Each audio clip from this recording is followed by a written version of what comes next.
మోంతా తుఫాను ఉమ్మడి వరంగల్ జిల్లాను అతలకుతలం చేసింది. భారీ వర్షాలకు వరంగల్ చిగురాటుకులా వణికిపోయింది. 45 కాలనీలు ముంపు నీటిలో చిక్కుకుపోయాయి. వరంగల్ హనుమకొండ ప్రధాన రహదారి ములుగు జంక్షన్ కూడలి చెరువును తలపిస్తున్నాయి. హంటర్ రోడ్లో బొందివాగు ప్రమాదకరంగా ప్రవహిస్తుంది. 2 ప్రధాన రహదారులపై రాకపోకలు బంద్ అయ్యాయి. వరంగల్ హనుమకొండ మధ్య రవాణా వ్యవస్థ స్తంభించింది. అండర్ బ్రిడ్జ్ వద్ద వరద నీరు నిలిచిపోవడంతో మహబూబాబాద్, ఖమ్మం ప్రాంతాలకు రాకపోకలు సాగించేందుకు ఆటంకం కలుగుతుంది. రాకపోకలను పునరుద్ధరించాక వరంగల్ మహానగరపాలక సంస్థ సిబ్బంది చర్యలు చేపట్టారు.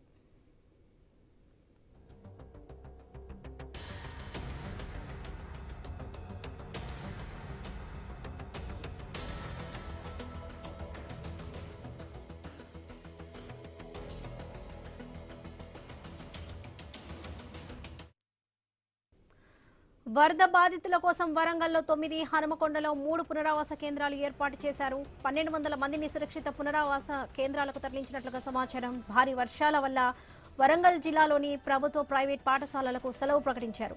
మరోవైపు భద్రకాళి చెరువు ఉధృతికి పరివాహక ప్రాంతాలు జలమయమయ్యాయి. మనం విజువల్స్ లో కూడా చూస్తున్నాం. వరద ప్రభావంతో భద్రకాళి ఆలయానికి రాకపోకలు ఎక్కడికక్కడ నిలిచిపోయాయి. ఆలయం నుంచి పాలిటెక్నిక్ కళాశాల వరకు రోడ్డు జలమయమైంది. ములుగు రోడ్డు వద్ద నాలా ఉధృతంగా ప్రవహిస్తుంది. దీంతో Santoshimata colony, DK Nagar, NN Nagar, Maisamma Nagar, Sammaiah Nagar, Sai Ganesh కాలనీలోని ఇళ్లలోకి వరద నీరు చేరుకోవడంతో స్థానికులు ఇబ్బందులు పడుతున్నారు.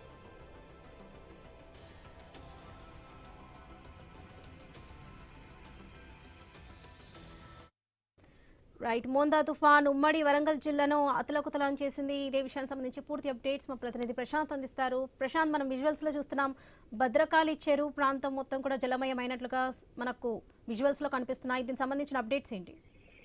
ఎస్ వరలక్ష్మి, మెంతా తుఫాన్ ఎఫెక్ట్ అయితే తెలంగాణలో ఉమ్మడి వరంగల్ జిల్లా పైన ఉగ్ర రూపం చూపించిందని చెప్పవచ్చు. దాంతో నిన్న భారీ వర్షం కురవడమే కాకుండా అత్యధిక వర్షపాతం కూడా నమోదైంది. ఇటు హన్మకొండలో, వరంగల్ జిల్లాలో సుమారు 34 సెంటీమీటర్ల వర్షపాతం నమోదు కావడంతో అయితే వరంగల్ సిటీ మొత్తం కూడా అతలకుతలమైంది. హన్మకొండలోని ప్రముఖ పుణ్యక్షేత్రమైన భద్రకాళి దేవస్థానం పరివాహక ప్రాంతం మొత్తం కూడా భద్రకాళి చెరువు మత్తడితోటైతే పొంగి ప్రవహిస్తున్న పరిస్థితి. వరంగల్ ట్రై సిటీస్ లో హన్మకొండ, వరంగల్, కాజీపేట జంక్షన్లను కలిపేటువంటి ప్రధాన జంక్షన్స్ అయిన ములుగు రోడ్డు, అలంకార్, యాదవ్ నగర్ జంక్షన్స్ అన్ని పూర్తిగా వరద ఉధృతితోటి ఆ జలమయం కావడంతో అయితే వాహనాల రాకపోకలకు పూర్తిగా 3 నగరాలకు కట్ అయిపోయిన పరిస్థితి. హన్మకొండ నుంచి కాజీపేటకు వెళ్లేటువంటి ట్రై సిటీస్ కు సంబంధించినటువంటి 100 ఫీట్ రోడ్డు కూడా పూర్తిగా సమ్మయ్య నగర్ వద్ద నీట మునగడంతో అటు కూడా రాకపోకలు పూర్తిగా స్తంభించిపోయాయి. ఇటు వరంగల్లోని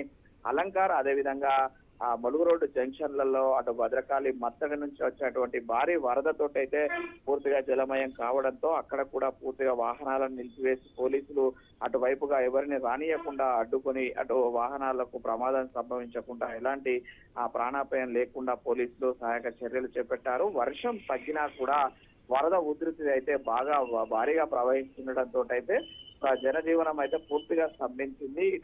ఇప్పుడు వాతావరణం పూర్తిగా మారిపోయి ఎండ కొడుతున్నప్పటికీ కూడా వరద ఉధృతి మాత్రం ఉగ్ర రూపంగా ప్రవహించడంతో వాహనాల రాకపోకలను పూర్తిగా నిలిపివేస్తారు. అయితే ఇప్పుడిప్పుడే కొంచెం వరద తగ్గుముఖం పడుతుంది. మరోవైపు ఇటు హన్మకొండ బస్టాండ్ క్లియర్ కావడంతో అయితే హన్మకొండ బస్టాండ్ నుంచి బస్సులు కూడా కదిలాయి. మరోవైపు అటు భద్రకాళి ప్రాంతం అంతా కూడా ముఖ్యంగా అటు కాపువాడ, అటు రామన్నపేట పూర్తిగా నీట మునగడంతో వరలక్ష్మి ప్రజలు పూర్తిగా స్తంభించిపోయారు. వాళ్ళందరికీ కూడా పునరావాస కేంద్రాలను రాత్రి తరలించారు. మిగతా వారికి ఇప్పుడు ప్రస్తుతం ఆహార పొట్లాలను అందిస్తున్నారు.